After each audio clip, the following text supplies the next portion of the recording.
journalism or really anything. Fair point. Also don't usually do like the 5-minute thing between games. We just kind of load them and take a little bit to rest the voice in between, and then we go. Hmm. If that's cool with you. If you'd rather a 5, I can turn the timer No, off. if I need 5, I'll let you know. Okay. Probably should have music. That might be good. Seems good. But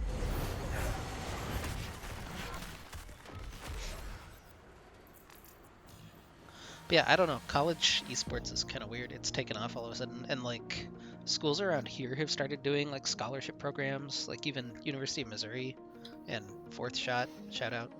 Probably not watching, but Probably not. out there on that esports scholarship, making the big money. Yeah, it's kind of interesting. You've got like the upper echelon of teams who can like really compete, and then you watch some college teams, and it's like, we as GRLCS would be a decent matchup for you guys in most divisions. Well, I mean, the Diamond Return of the Middle Sticks team was 3 K-State players last split. Yeah. So yeah, that's like a top level, because they were like 12th, I want to say, in the West. So they were top, 30 or so in the US. Yeah, there's just I've tuned into like some ULOL streams and the games of like 50 kills at 25 minutes, and they look like my standard Gold 2 solo queue games. Yeah. And then you'll watch some college games, and you're like, these guys are really cracking down on macro play. Like, there's 10 kills, and we're 25 minutes in, and every dragon and Rift Herald has been taken and everything. I think it's weird. Like the collegiate championship streams have been pretty large. Like for Riot, like not huge, but they got up like 10K, 15K on the Riot stream. It was pretty cool. Yeah. But like the regular season, they just did a preseason kickoff for the Big Ten Network. Their stream had 15 people watching, and they have like the ESL analysts. Like Zyrene was in there analyzing these college games. There's 15 people watching. Super weird. Yeah, it seems like it's pretty hit or miss.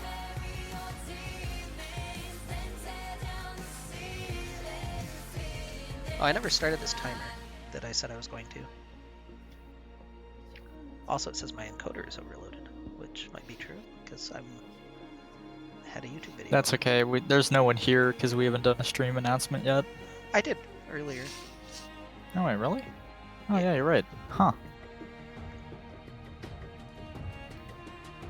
Well, it's also not quite 2 yet. Also, the stream number doesn't update super quick.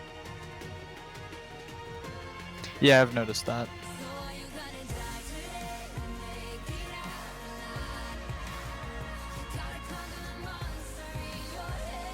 It's Duck's game first, right? Yep. Alright, I'm gonna go ahead and open that. Yeah, we did a weird order on the stream, but it's just the announcement order. I love seeing Skylar on Vigar. The man can play like 4 champions, but he'll always I play know. one of them. Yeah, I mean, if you have 4 champions, then you don't get banned out in phase 1. The old Tendies 2 top lane strategy. When they joined like the OKLCS Platinum division, won the championship there. Tendies was the top laner. He played Riven Jax, Camille, Master Yi, and someone else that was a dueler. Master Yi was the 5th pick. But yeah, that was, if you ban 3 and pick 1, I still have a champion to play. Also, I'll still beat you. Right, and then somehow 4 gets banned out, and he picks the Master Yi, and then he actually plays Master Yi top, so you lose. Yeah. It was fun to watch. I enjoyed that era. I think Demon Print even posted the magnificent shit post that he made in the user blog after winning the championship, because they classically were picked to finish like 6th or 7th by somebody who did a pre-season ranking. Mm. It's a fantastic shitpost if you have the chance to win it. It's about how Iman won Platinum Cap. I think I saw him post it. I don't know if I clicked the link or not.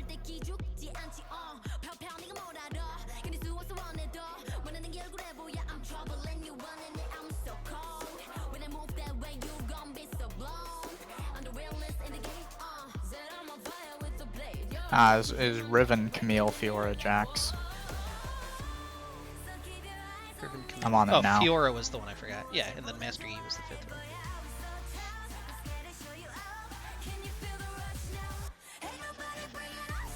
one. Arguably the most important step as a top laner is really quite simple. Be the better player. Gee, thanks.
I still think it's super weird. Just watch Prop Stars on stream. That somehow the developers thought that Kaisa would be the one that people would like the best out of KDA. That's why she got the prestige skin and the Right. yeah. They thought that Kaisa was gonna be the coolest, and everybody was like, "But Akali though."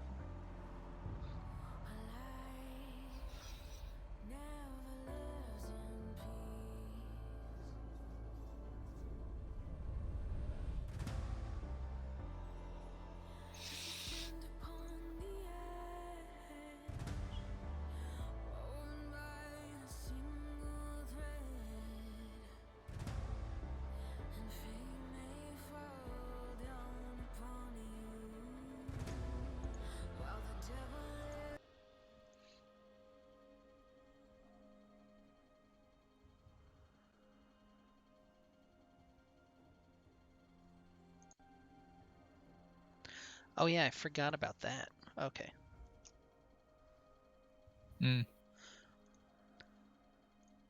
I just realized why my encoder was struggling. It's because I'm tabbed out of the game. Because when the game is open, that is apparently all that matters. There's an intro video though.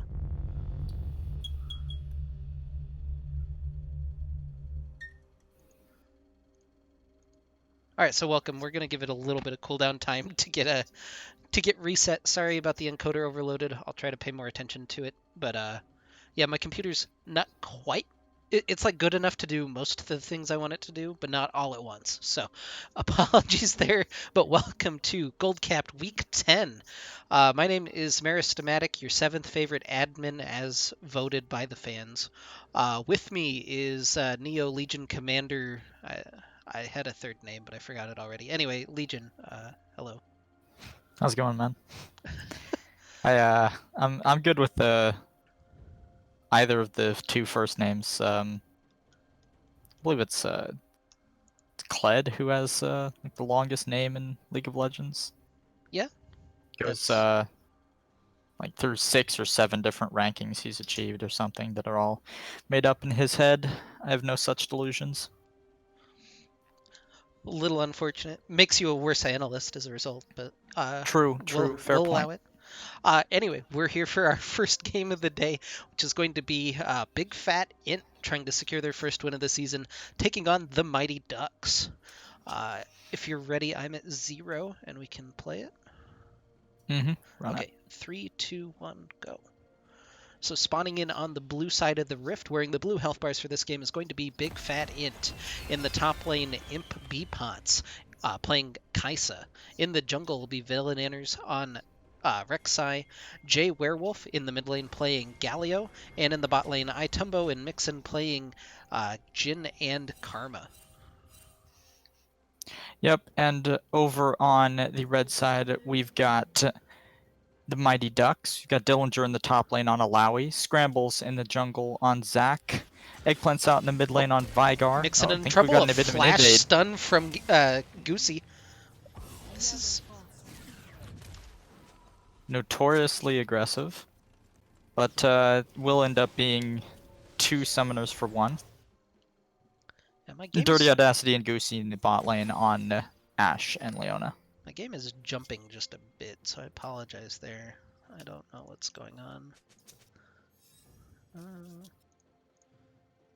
Plants out actually opting to stick around near this red buff, maybe looking for a late ward before he walks into lane. Yeah, so I think the interesting pick would be the Kaisa top lane. Beepot said that he was going to play it, and he's playing it. Yep, he is a man of his word. I've got a friend who plays Kaisa mid religiously, so I've seen it work in solo lanes. I don't think he's really going to have that much pressure on Alawi once Alawi gets any items, but early it's like any ranged into melee matchup in top, so we'll see if he can get some harassment down. Yeah, kind of interesting is that Scrambles is starting blue side on this Zac. That really indicates to me that he's not looking for the earliest pressure available. Ooh, Villananners taken pretty low by his red buff there. Yeah, he opted not to smite early, didn't get the world's best leash, but Rek'Sai doesn't typically have that much trouble clearing that. The red buff should keep him pretty healthy. I'm interested to see if they're really hard committing on this topside Galio delivery system. You've got the ults from both Beepots and Villananners as options for that heroic entrance. Yeah, good trade so far by Big Fat Int as Eggplant's out gets chunked out, and so does Dirty Audacity in the bottom lane. So early on, the trade's going in the favor of the underdogs for this matchup. We'll have to see if they can continue keeping up that pressure that they've got so far. Yeah, Eggplant's out's going to have to be careful. His flash got burned in the mid lane. That's going to be an easy gank if Villananners can make his way over there and he pushes that lane out, but he might end up just taking an early reset. He's used, I think, the last of his potions, yep. And Jay Werewolf not having the world's worst time. Yeah, and for now, able to continually shove that Vigar in, make him use his mana to try and farm, and that's a situation that it'll be a little bit more difficult for him to get those CS and AP numbers up for later on, as we see Dillinger pulling out Beepot's soul in the top lane. Yeah, the interesting thing for me is that Taunt gonna get the flash knockup, and Eggplant's out goes down for first blood as Villananners secures it. Yeah, and that was the consequence of burning flash that early. Villananners is able to find the gank off of a really nice knockup and taunt combo from Jay Werewolf, and it's too easy for them at that point. Yeah, really solid play. Now Scrambles is here in the top lane as Beepots takes a jar to the head. Gonna get slowed up here, has to burn his flash, so relatively successful gank, and now Dillinger pulls his soul out. Gonna get some more damage down. This isn't a fight that Beepots can really stand and win, and now has to be careful. The flash W in, although Dillinger takes a tower shot and Beepots turns it around. Just not enough damage. Very close. Less than 10 HP on Beepots there off of that flash W. Another taunt in the mid lane, but this shouldn't amount to much. Yeah, It's and you be can a see little bit of knocking around. Jay Werewolf just willing to sacrifice part of his health bar to go in and continually take these favorable trades, and it's working out really well for him early, and hopefully Villananners can continue to capitalize on some of this early pressure. Yeah, he will continue to build up that passive Flash Justice shield. Punch gonna get the taunt into the damage, and Villananners picks up his second kill in the mid lane, and Jay Werewolf and Villananners working together really nicely so far. That mid jungle duo coming through for Big Fat Int. Yeah, and this is gonna be as free as Eggplant's out continues to let it be. He's playing with his flash down and just continuously disrespecting the range of CC available to Jay Werewolf. Yeah, and it should go without saying. I mean, Vigar not a champion that has a lot of mobility, so it's really dangerous, really risky for him to continually be pushed up and farming in these situations. He just kind of needs to sacrifice a little bit of farm now for that safety. Mm-hmm. Yeah, and they're really Oh, actually Tumbo gonna putting get themselves engaged in a. on as Goosey goes in, gets chunked by the aftershock, but here's Villain Anners and Scrambles both flying in from the side. Who's gonna get the good trade as Goosey gets taken low? It'll be Villain Anners that gets taken down first, but the extra auto attack from Mixon will trade one back as Dirty Audacity flashes in. He's gonna take a tower shot, but Itumbo gives him the fourth shot. The Galio ult gets channeled in just to ward off any further nonsense from Scrambles, and Big Fat It picks up 2 for 1. That's a feels like you didn't track the enemy's heal cooldown, man. In the bot lane, Dirty Audacity flashing under the tower to get that last auto attack off on Itumbo. The heal comes through and they don't lose any members. Actually, in the bot lane, very impressive coming out from Big Fat Int. The early game has always kind of started well for Big Fat Int. Actually, in a lot of the games they lose, and then they take their advantage and toss it away in the mid game. So if they can avoid doing that, they're actually in a really good spot. One of the points I wanted to bring up is Mighty Ducks have put a lot on the line for this Vigar pick and the scaling option because they've picked a fairly utility-focused ADC, and the rest of their lineup is tanks and side lane. Dillinger's not really going to be joining that many team fights and not going to be super effective if he does, because of the nature of the Lowy. So Eggplant's Out has really kind of put himself in a situation where he definitely needs to start getting this AP stacked up and stop dying so much in mid lane. Otherwise, this mid game is looking pretty dangerous. Villain Anners is in. He takes his own tunnel back in, knocks up Goosey. Doesn't have the damage really to follow through. There's the aftershock finally proc, but he's going to get rooted up by the captive audience. Another tunnel forward from Villain Anners. Not quite going to find Goosey, so it's just going to get the summoner spell out, but that can spell a return gank for Villain Anners. And I wanted to highlight just very quickly, normally I hate Jhin. I'm not going to get to talk about it at all. Well, you might not. maybe I can. I normally hate Jhin because it gives you such low damage from an 80 carry roll. You get your 4 auto attacks, you can't chew through tanks. This is a draft where you can get away with playing Jhin because you have a Kai'Sa top lane. I almost really like that pick just because of the way that it allows you to flex around with this Jhin. Yeah, and Jhin for the utility focus part, and the fact that you do eventually get a lot of damage when you're hitting anything that isn't a tank, because of the 4th shot crit bonus that you receive. Tumbo gonna take a trade as Goosey comes in. The 4th shot not quite enough to chunk through Dirty Audacity, but Goosey gonna trade a little bit more of his health bar, although they might have overextended now as Dirty Audacity hits level 6, stuns up Mixon. They get the Zenith Blade onto Mixon, and Itumbo and Mixon super low. The volley does finally come through and confirm 1 kill. The trap not quite enough. They don't have the CC to chase down Itumbo, but it'll be a kill in the bottom lane for Dirty Audacity. And no one on the side of Mighty Villain Ducks Anners is here, though. Quite low enough. He gets stunned up by the solar flare. Can Villain Anners actually find a kill? Gonna use the ultimate to come through. Does find Goosey, but not able to find Dirty Audacity at the end of that as Itumbo's ultimate's just sailing a little bit wide of the Ashe. Yeah, unfortunate the last shot of Curtain Call does miss, and Scramble's wrapping around on him. Itumbo might be in trouble. No Elastic Slingshot is going to come out, though. Yeah, still has the cellular division if he wants to get super spicy, but might just want to look at a dragon, or here in about 2 minutes we'll see the Rift Herald spawn, and that is Scramble's favorite thing in the entire world, is a spawning Rift Herald. Yeah, he does love his Rift Herald. Can clear out some vision. Might actually end up looking for this Mountain Drake. He's going to back off of it, though. They'll contend. Oh, no, they have started it up. They're going to pull it out of the pit. And Villain Anners is close by. This could turn into something of a favorable fight with the heroic entrance from Jay Werewolf up and available, and a bad back timer for Eggplants Out. They might have to concede this. Yeah, Big Fat It just muscling their way into the Dragon Pit. Now Villain Anners looking for that engage as Scrambles jumps in. He's going to get popped into the Bloblets, but Dirty Audacity's already picked up Villain Anners.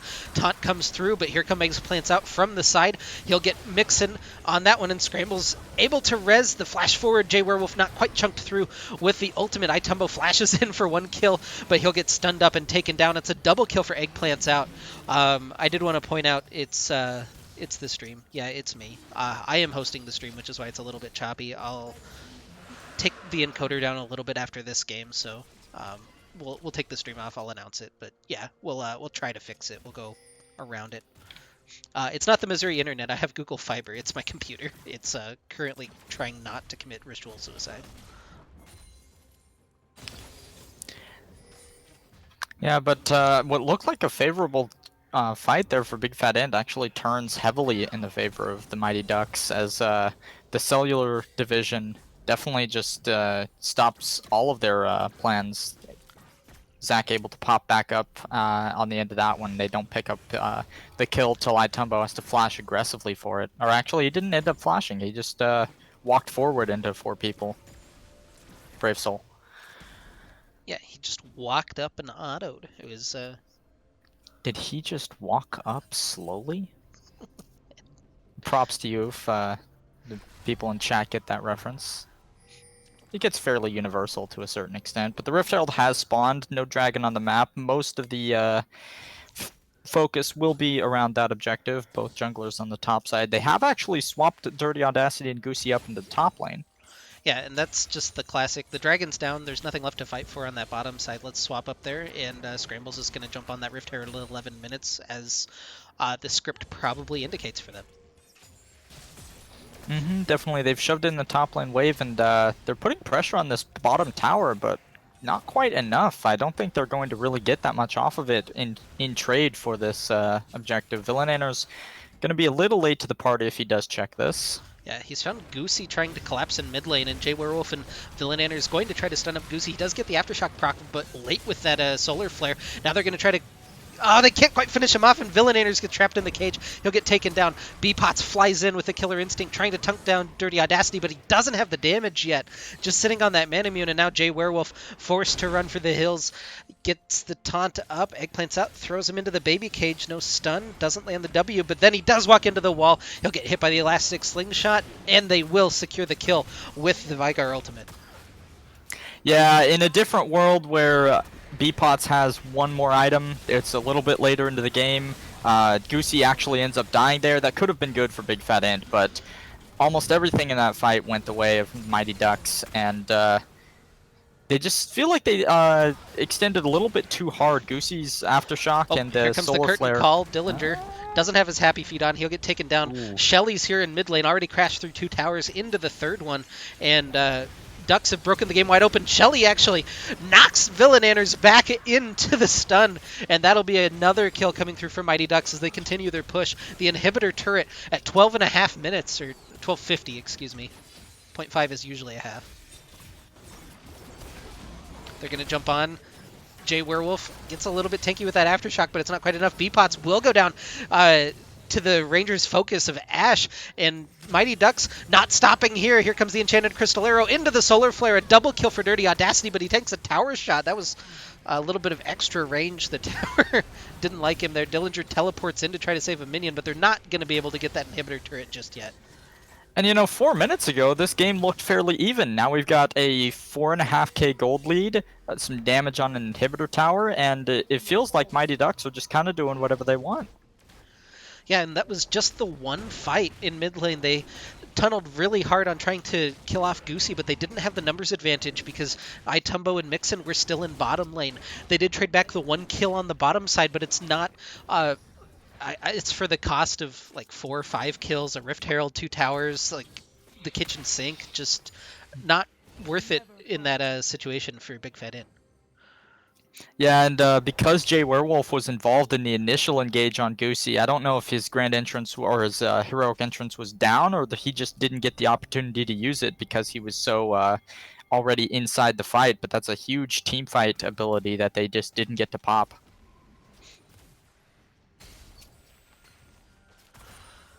Yeah, so now we still see Itumbo and Mixon returning to the bottom side. We're going to have a dragon spawning a little under a minute. I don't know where the timer is. It usually pops up by now.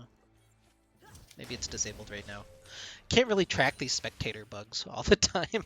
Okay, it's 20 seconds now because it just turned yellow. Yeah, and they're already set up outside of the pit. Cleared up the vision that they need. Dillinger's actually just waiting in backside red brush for any sort of aggression coming out of the side of Big Fat Ant. Yeah, he is standing on a ward, which they'll be aware of right now, which is kind of nice. But here comes Big Fat Ant, looking maybe for that big wombo as Villaners goes in, but it's already too late. The Dragon's already down. He'll get stunned up. He just goes into his death as Dirty Audacity picks up his 10th kill of the game. All of them funneled onto this Ashe. Yeah, the Ashe is absolutely massive. Has already finished two of her items. Probably has enough gold to go for more. I'm not in tune with all of the spectator commands, so I can't actually see how much gold she has. It's X, if you X. Nice. I like that. Oh, yeah. Yeah. Sitting on about another Zeal, or BF sword here in a second. And they're gonna knock down this inhibitor turret. Oh, Nothing Solar that Big Flare Fat comes Int in. can That's do a about it. big combo coming through for the Mighty Ducks as they just jump all over Big Fat Int.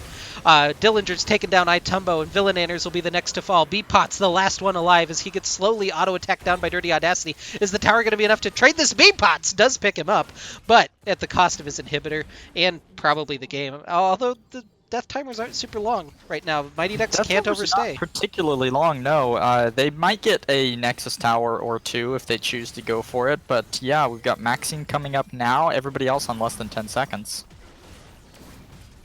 Yeah, they'll get one Nexus Tower. I don't think they want to completely stay. Their health bars are relatively low. Beepot's not going to go down to this, although Dillinger picks up a nice 25 gold for himself for killing the Ghost. And they'll scoot a boot. So you have double mountains. It's 16 and a half minutes into this game. You don't have either of the outer towers down in top or bottom. What are you looking to do with your ducks at this point? Do you go back to lanes for a little bit, just scale up for a second, or do you just continue to force as 5? Your Ashe just purchased a BF sword. She's 11, 3, and 5. She's got a red buff. You could play it safe and take the two outer towers. They're going to grab the one in bot lane here, it looks like, off of the back of this next wave. My inner intentionally feeding self tells me to just run it down mid again, but Ducks are a little bit more controlled than I am. They're probably going to take at least one of the other lanes and inhibitor, unless they get a massive fight and then the game's just over through mid. Villananners has found Dirty Audacity, but just goes down. That was like 4 auto attacks and an ultimate burned. Dirty Audacity just not going to be stopped right now as he's trying to rotate over to the rest of his team. Zach and Leona separated. I don't think it really matters at this point. But Big Fat Int maybe trying to set up a trap bush. No, not quite confident enough for that right now. Now, there's a chance that, they're so far behind at this point that their trap bush, if it finds more than they bargained for, they just all die in the same spot. So they're going to have to walk it back to their base. This mid lane wave is coming through. They've put Dillinger in the bot lane without TP, confident they can win the 4v5 with how strong Dirty Audacity gets is. trapped into the baby cage. He'll get taken down as Eggplants out picks up that kill. And now Dirty Audacity kiting out Villananners. They'll get knocked up by the heroic entrance, but it doesn't really matter. Dillinger does get taken down as a result of this. It's 2 for 1 so far, though, as Eggplants out still alive. Goosey finds another hook, and Beepot's not going to be taken down, but it's a triple kill for Eggplants out. It'll be the Nexus Tower. That'll be the game for... well, it should be the game for Mighty Ducks, assuming they don't do something stupid here. No, they are actually autoing the Nexus. It's not as much disrespect as you would expect. Beepots? No, not quite. Okay. Not quite enough time. Looked good there for a second. It was a very nice early game coming out from Big Fat Int, but the expected result remains expected, and Ducks will pick up another win on their path to glory. Yeah. I did want to shout out Big Fat Int. Did take a game 1 of that series from the Mighty Ducks, so that's their second game win of the season. So big shout outs to them. Unfortunately eliminated though. Ducks improved to 9-1 or 8-1. I don't remember. believe It's 9 games. It's 8-1, which now puts the burden onto GSM in the next game. GSM needs to win to keep their number 1 seed. No, they're locked. I don't know. Trying to make drama happen. Yeah, I believe they're locked. Yes, the drama is in the middle of the bracket. Yeah. So anyway, our next game is going to be GSM versus 63 /. I'm going to take the stream down for just a second, lower my encoding settings so that hopefully it doesn't skip around as much for the next game. But we'll be back in like 3 minutes. Don't worry about it.